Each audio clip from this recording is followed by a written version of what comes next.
first I want to start off, this is going to be a very, very interactive talk, so I'm going to be asking the audience a lot of questions and answers, and we're going to let the flow of that guide the talk, because it's mostly about you rather than what I'm going to present. So first of all, two parts. Star Trek fans, raise your hand. Star Wars fans, raise your hand. Anyone who watches both or likes both, raise your hand. And those who do not like either, raise your hand. May I ask why? Just not my thing. Fair enough. So with that in mind, what if the things that you studied as a child or growing up that you didn't like could make the difference in an engagement by actually getting someone to open up? For example, the person that may not like Star Wars or Star Trek but likes Firefly or Babylon 5. That could be the difference. Just knowing what you normally do not like, but taking a little bit of time to understand it can potentially open up those that are mostly closed. I wish Chris was here for this, because this talk was greatly inspired by Chris Hadnagy as well as the Social Engineering Village. I actually saw someone give a talk on the cultural impacts of social engineering, and that actually gave the spark of idea for this, because you are going to be encountering people from different cultures, ethnicities, and they'll have different values that they hold. So even the things that may not interest you as emphatically as other topics, that could be the difference between connecting with them. This is the clicker, right? Nope, it's the other one. Oh dear. Okay, so who am I? I'll be very honest with you. I didn't start in information technology. I was originally in international studies with a focus in world politics and diplomacy, minor in history. I graduated and I was like, what am I going to do for employment? They want TS clearances for someone who doesn't even have experience. How am I going to do this? So by luck, I did see a degree posting at University of Maryland for cybersecurity, so I took a leap of faith and dove right in. I started right in the SOC, went to compliance, did a little bit of red team work, a little bit of web app pen testing, and now I'm doing threat hunting at my current company. Usual disclaimers: I'm not an expert by any stretch of the imagination, just very curious beginner. These are my opinions and mine alone, do not reflect that of my employer. And I do have a little bit of bias because I grew up exposed to multicultural environments. My parents are immigrants, and they brought with them a plethora of cultural nuances and perspectives, and that greatly influenced me growing up as a child. So and I'd rather have this evoke discussion and invite all of your perspectives as we go along. So what is this? The Renaissance approach. The definition of the Renaissance man or woman is a person who is well educated and sophisticated and has talent and knowledge in a variety of studies. One great classical historical example is Leonardo da Vinci. He was artist, scientist, musician, an inventor, and a writer. The basic philosophy of the Renaissance approach was, and the Renaissance man and woman, is one should try and embrace all knowledge and develop their own capacities as fully as possible, because then that gives perspective into other areas of study that you are actually focusing on. Don't do this with your pretexts. Just run with one and just go straight into it without having a decent plan when you're on an engagement, because this is what's going to happen. They'll run away. Stubbornness does lead to failed engagements. Who remembers this in high school? World history, AP Euro, US? Okay, for those who aren't familiar with this, this was the methodology for the AP Euro exams, or the World History exams, the DBQs, the database questions.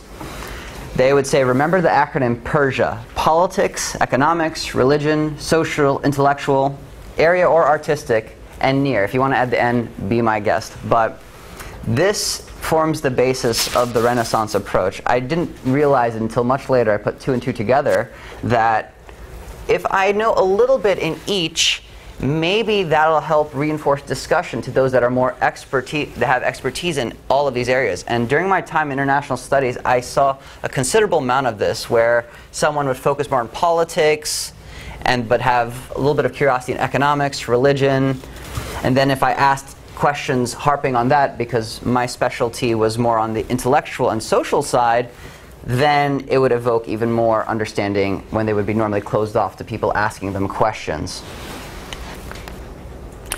Who's familiar with Grand Admiral Thrawn? Raise your hand. Anyone? What can you tell me about him? Yeah, put me on the spot. Imperial General from a series of Star Wars books. Okay, that's close enough. He is the considered one of the greatest strategists in the Star Wars expanded universe. He would, rather than traditional arrogance, he'd rather study his enemy and embrace the mantra, to defeat an enemy you must know them, not simply their battle tactics, but their history, philosophy, and art. He would take the art of certain worlds that he was looking to conquer and try to analyze the psychology, the psyche, in addition to other reports that he's had about the world. So he evokes the Renaissance approach in the fictional, in the Star Wars universe. And that's part of the reason why I said Star Wars and Star Trek. And for those Star Trek fans, I didn't forget about you. Can't say Captain Picard.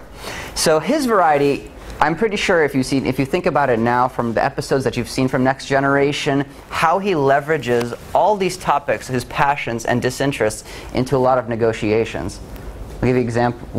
Anyone can give me an example where he's leveraged a variety of his love for tea, archaeology? Anyone? Not off the top of my head. No, no. I'll give one example. The Borg. The Borg, he got assimilated, and he leveraged a lot of these in dealing with him eventually. It's not exactly apparent, but indirectly he leveraged the knowledge he had to create data points that say, this is how I would deal with them, adapt before they can adapt, and so on. Is anyone familiar with who she is? Okay, so she is Orit Gadiesh. She is the chairwoman for Bain & Company. And she has taken the lead. She's championed the concept of an expert generalist. So with that being said, I believe that the Renaissance approach, employing it on a day-to-day basis, eventually leads to that tier of an expert generalist. And we will define that in a little bit. But Orit defines expert generalist as someone who has the ability and curiosity to master and collect expertise in many different disciplines, industries, skills, capabilities, countries, and topics. Kind of sounds like InfoSec for some people. These are some examples of those who've practiced the Renaissance approach and reached expert generalist status. I'm sure some of them are very familiar and others are a little more obscure. And Orit is there. As you can see, each of them have a tier of 3 that they leverage. The middle one could be their general stream for some of them. Others would have the left as their primary or the right as their primary. But the point is they always cycled around to reinforce a primary stack. Anyone know who Charlie Munger is, aside from being Warren Buffett's partner? Have you heard of Charlie Munger? Anyone? Okay. So you don't hear too much about Charlie Munger. You know, he's Warren Buffett's partner, but he studied microeconomics, psychology, law, mathematics, biology, and engineering to reinforce his knowledge of finance.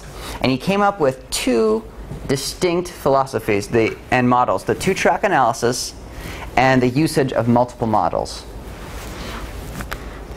This is more of the concept of the 2-track analysis and multiple models.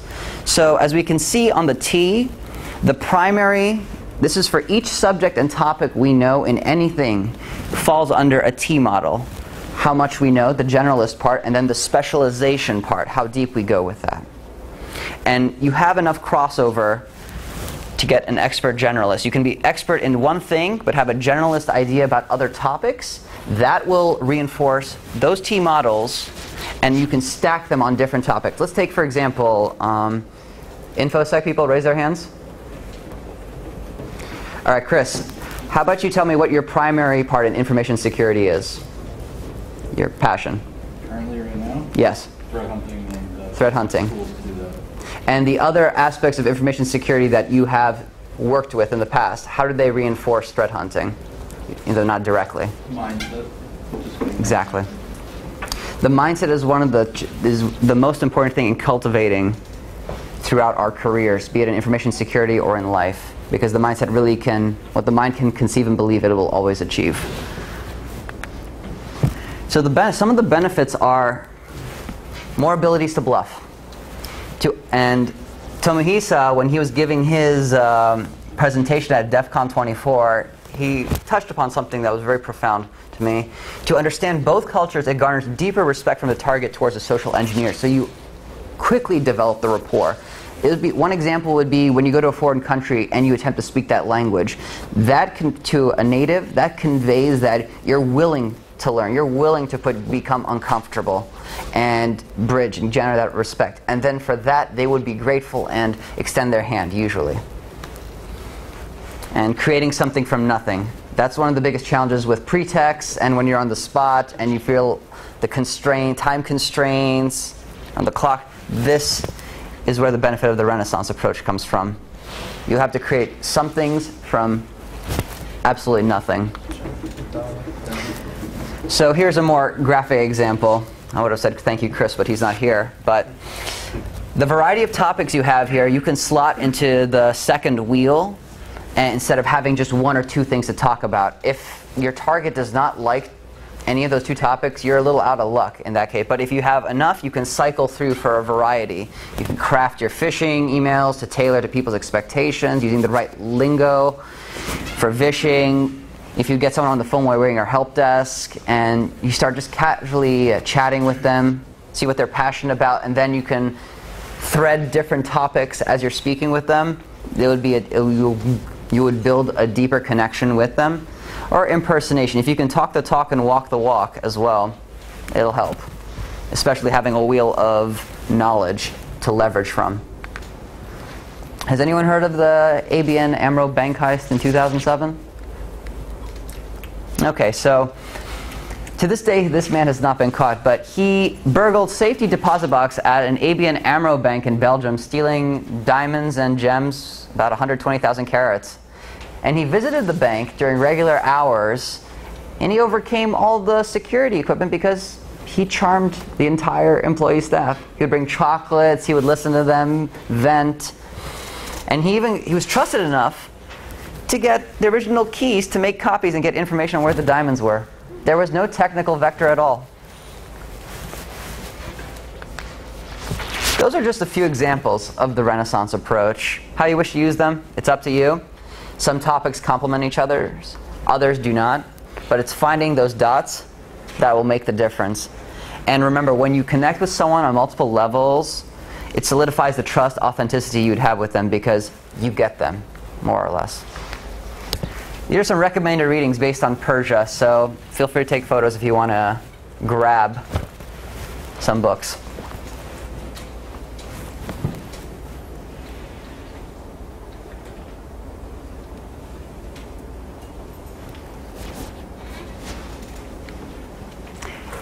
Everyone good? Okay. These are some recommended podcasts I'd add to that. Art of Charm, Social Engineer Podcast, Jocko Podcast, TED Radio Hour, Stuff You Should Know, Tim Fenris, and Unbreakable.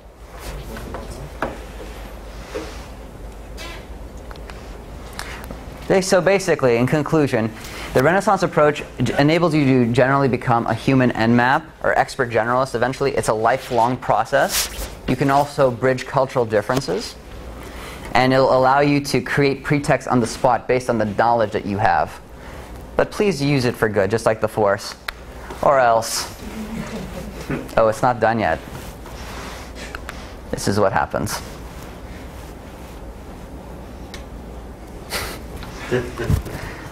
And then you'll surrender. If you want to get in touch, my Twitter is TheSciFox, my GitHub is Red Corsair, and then my email is thescifox@protonmail.com. Thank you, everyone.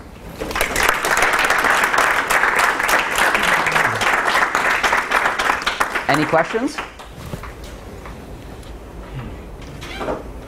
Yes, Emily. Well, you talk a lot about using culture and using just the different types of knowledge, which helps better connect.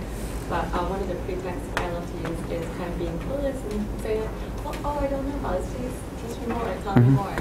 So just in case you don't know necessarily. Yeah, it's very good to leverage that because people generally in our natures we love helping others. So that's a very good point. Yes, sir. Do you know what the original, the initial pretext was on the guy who robbed the bank? No, I can't say it wasn't in the reports. Just curious how how do you crack that nut? If I had to take a guess, it'd be chocolate. I'd be surprised, suspicious if somebody walked into a bank with a bunch of chocolate and just said, hey, let's talk. Okay. It's someone's birthday, or the donuts does work when you're tailgating. Yes, so. 2 questions, if that's all right. Sure. First one is, how did he not get caught in like cameras? Well, he was using a disguise the entire time. Interesting. Okay. Second question. Okay, first of all, thank you for all that very good information. But good information if I want to be offensive and do something, illegal. But how would I use all that knowledge to actually protect an organization?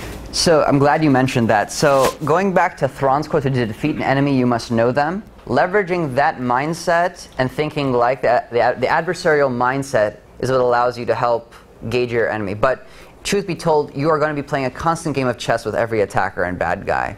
So it's accepting that that mindset is going to be a part of your life and constantly thinking like the bad guy. And then you'd be able to, quote unquote, potentially predict where they may or may not be.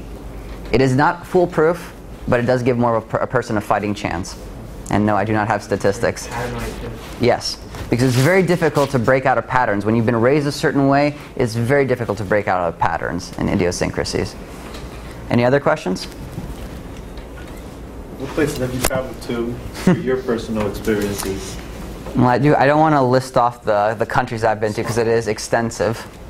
But I will say that playing the tourist part does not always help. Because now you see the vineyard vines pans and the big fanny packs and the gigantic cameras, and it just evokes a, oh my lord, I'm embarrassed. But it does help. Like for one country I did travel to, Brazil. They're very, I would say they are the social engineers. Like if you want to emulate someone, they can be very aggressive. They're very upfront, and they know just. I don't know how. I still haven't been able to put my finger on it, but they know how to create rapport very quickly. I've never felt uncomfortable with Brazilians at all. A big smile. Yes, the smile, the dance, and the food. The food does wonders. Anyone else? Thank you guys. I really appreciate it. Stickers for your